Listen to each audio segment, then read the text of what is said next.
Forget everything you've been told about boosting your immune system after 70. Most of that advice is designed for younger bodies and actually works against seniors. I discovered this the hard way at 72, when despite following all the standard health recommendations, I was getting sick every few months. Then I met Dr. Elizabeth Chen, a longevity specialist who revealed something shocking. Our immune system fundamentally changes after 70, requiring completely different nutritional support. Hello, friends. I'm 75 years old. I haven't had so much as a common cold in over 3 years, but it wasn't always this way. At 72, I was following all the right advice, taking those generic multivitamins, eating what everyone said was healthy, and still getting sick every few months. My doctor kept saying, well, that's just part of aging. But I refused to accept that answer. That's when I met Dr. Elizabeth Chen, who specializes in immune health for seniors. What she told me changed everything. After 70, your immune system undergoes 3 major shifts that require completely different nutritional support than what works for younger adults. Today, I'm going to share the 7 specific foods that I now eat every single week without fail. These aren't exotic superfoods that cost a fortune or taste terrible. In fact,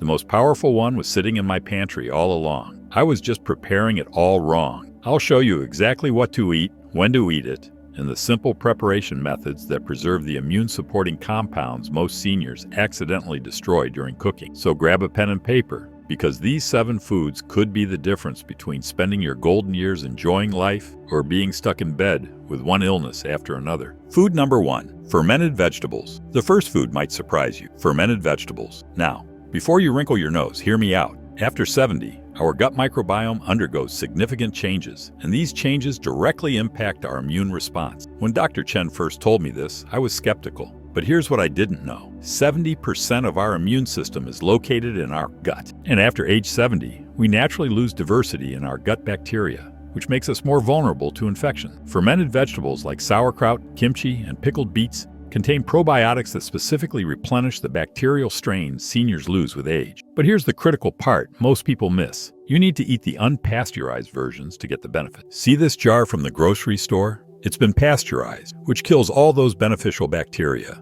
Instead, look for refrigerated versions at health food stores that say contains live cultures on the label. I eat just 2 tablespoons of fermented vegetables with lunch every day. When I first started, I noticed less bloating within days, and within weeks, that constant post-nasal drip I'd had for years completely disappeared. If you're not a fan of the taste, try mixing a small amount into a salad with olive oil and lemon juice. The tanginess blends right in, and you'll still get all the benefits. But fermented vegetables alone aren't enough. They need to be paired with our second food, which addresses the age-related decline in protein absorption that happens after 70. Food number 2, protein-rich foods for aging muscles. The second critical food group is high-quality protein, but not just any protein. After 70, our bodies become less efficient at processing protein, a condition called anabolic resistance. This doesn't just affect our muscles, it directly impacts our immune cells' ability to function. When I learned this, I realized I'd been making a critical mistake. I was eating protein,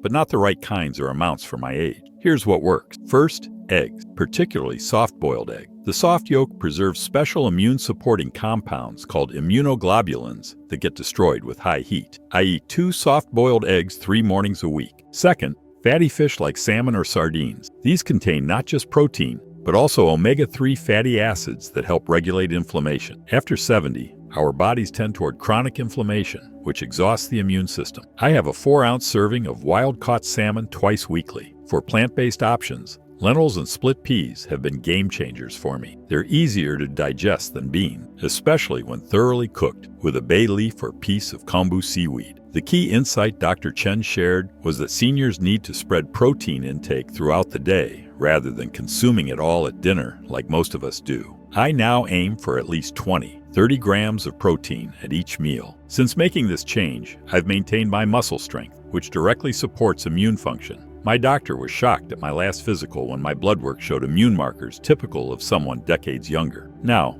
protein is crucial, but it needs support from our third food, which specifically protects the brain immune connection that weakens as we age. Food number 3, brain protective foods. Our third category focuses on foods that protect the brain immune connection. Few people realize that cognitive health and immune function are deeply intertwined, especially after 70. The star player here is blueberries, but not just any blueberry. Wild blueberries contain twice the antioxidants of cultivated ones. I keep frozen wild blueberries on hand year-round and add half a cup to my breakfast 3 times weekly. Walnuts are another powerhouse. Their unique shape actually resembles our brain for good reason. They're packed with DHA, an omega-3 fatty acid that maintains the integrity of brain cells that regulate immune function. Just 7 walnut halves daily provide significant benefit. Dark chocolate with at least 70% cocoa content contains flavonols that improve blood flow to the brain. I enjoy one small square after lunch several times a week. Here's a preparation tip most seniors miss. For maximum benefit,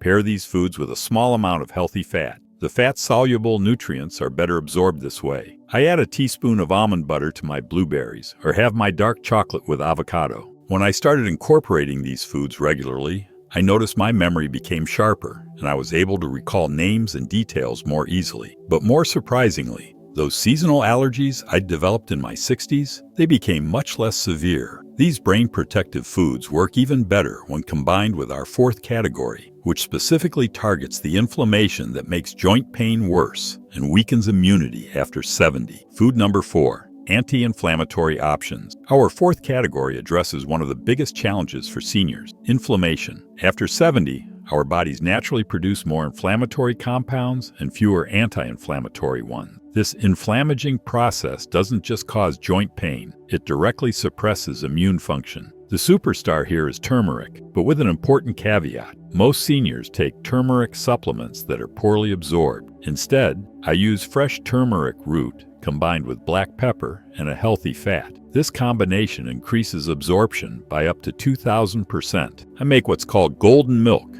by simmering a half-inch piece of fresh turmeric with a pinch of black pepper and coconut milk for 10 minutes. I drink this 3 evenings a week, and it's been remarkable for reducing the arthritis pain in my hand. Ginger is another powerful anti-inflammatory food that specifically targets the digestive inflammation common in seniors. I grate fresh ginger into hot water for a simple tea or add it to stir-fry. Leafy greens like arugula and watercress contain compounds that activate our body's natural detoxification systems, reducing the inflammatory burden on our immune cells. I include at least 1 cup of these spicy greens in my diet daily. Within 2 months of incorporating these anti-inflammatory foods, I noticed the swelling in my finger joints had visibly decreased. My morning stiffness that used to last an hour was gone within 15 minutes. And remarkably, those seasonal respiratory infections I used to get, they stopped completely. Now, these first 4 food categories lay the foundation, but the next 3 foods are what I consider my secret weapon: affordable, everyday items that most seniors overlook. Food number 5, mushrooms. Food number 5 is one that most seniors either love or hate: mushroom. But before you skip ahead, if you're not a fan, let me share why they're worth reconsidering. Mushrooms contain unique compounds called beta-glucans that train our immune cells to respond more effectively to pathogens. After 70, our immune cells become less responsive, almost like they're forgetting how to fight effectively. Mushrooms help restore this memory. The most accessible options are shiitake and white button mushroom. But here's the preparation secret I learned. Mushrooms need to be cooked to release their immune-supporting compound. Raw mushrooms actually contain compounds that block nutrient absorption. I saute a cup of sliced mushrooms in olive oil with a pinch of salt twice weekly and add them to omelets, soups, or as a side dish. For those who don't enjoy the texture, you can finely chop them and add to ground meat dishes. You'll barely notice them. Since adding mushrooms to my regular rotation, I've noticed I recover much more quickly from exertion. That garden work that used to leave me tired for days, I bounce back by the next morning. Mushrooms work on our adaptive immunity, but our 6th food targets our first line of defense, a barrier that becomes significantly weaker after 70. Food number 6, garlic and onions. Our 6th category includes garlic, onions, leeks, and shallots, what scientists call allium vegetables. These foods contain sulfur compounds that strengthen our body's first line of immune defense, the mucous membranes in our nose, throat, and digestive tract. After 70, these protective barriers naturally thin out, making it easier for pathogens to enter our system. But here's where most seniors go wrong with these foods. They cook them too long or at too high a temperature, destroying the active compounds. The trick I learned is to crush garlic and let it sit for 10 minutes before cooking. This allows an enzyme reaction that creates allicin, the most beneficial compound. Then add it toward the end of cooking rather than at the beginning. For onions, the most beneficial compounds are concentrated in the outermost layers, so peel minimally. I include at least 1 serving of allium vegetables in my diet every day, usually sautéed lightly and added to soups, stir-fries, or roasted vegetables. Since making these simple changes to how I prepare garlic and onions, I've noticed I'm much less susceptible to the colds that used to circulate among my friends and family. Last winter, when everyone in my senior center was coughing and sneezing, I remained completely healthy. Now for our seventh and final food, the one that was sitting in my pantry all along, but I was preparing completely wrong. Food number 7, bone broth. The seventh food that transformed my immune health was bone broth, but not the kind you buy in boxes at the store. Those commercial versions are often diluted and heated at high temperatures that destroy the most beneficial compound. Homemade bone broth contains collagen, gelatin, and amino acids that specifically repair the gut lining, which becomes more permeable as we age, allowing pathogens to enter our bloodstream more easily. This condition, often called leaky gut, is much more common after 70. Making bone broth is simpler than you might think. I save chicken bones from meals in a bag in my freezer. Once I have enough, I simmer them with a tablespoon of apple cider vinegar, which helps extract the minerals, and vegetable scraps for 24 hours in a slow cooker. The key is the long, slow cooking time at a low temperature. This preserves the delicate immune-supporting compounds that high-heat commercial processing destroys. I consume 1 cup of homemade bone broth daily, either as a warm drink with a pinch of salt and herbs, or as a base for soups and stews. In the summer, I even make chilled broth jellies with added herbs. Within 3 months of adding quality bone broth to my diet, the digestive issues I'd struggled with for years, which doctors had dismissed as normal aging, completely resolved, and that constant feeling of being on the verge of getting sick, gone. So there you have it, the 7 foods that transform my immune health after 70. 1. Fermented vegetables for gut diversity. 2. Properly prepared proteins for immune cell function. 3. Brain protective foods for the brain immune connection. 4. Anti-inflammatory foods to combat inflammation. 5. Cooked mushrooms for immune cell training. 6. Properly prepared allium vegetables for barrier protection. 7. Slow-cooked bone broth for gut repair. If you found this information helpful, please give this video a thumbs up and subscribe to my channel for more evidence-based health advice for those of us in our golden years. Remember, getting sick isn't an inevitable part of aging. With the right nutritional support tailored specifically to our changing bodies, we can enjoy vibrant health well into our 70s, 80s, and beyond. Thank you for watching. Until then, here's to your health.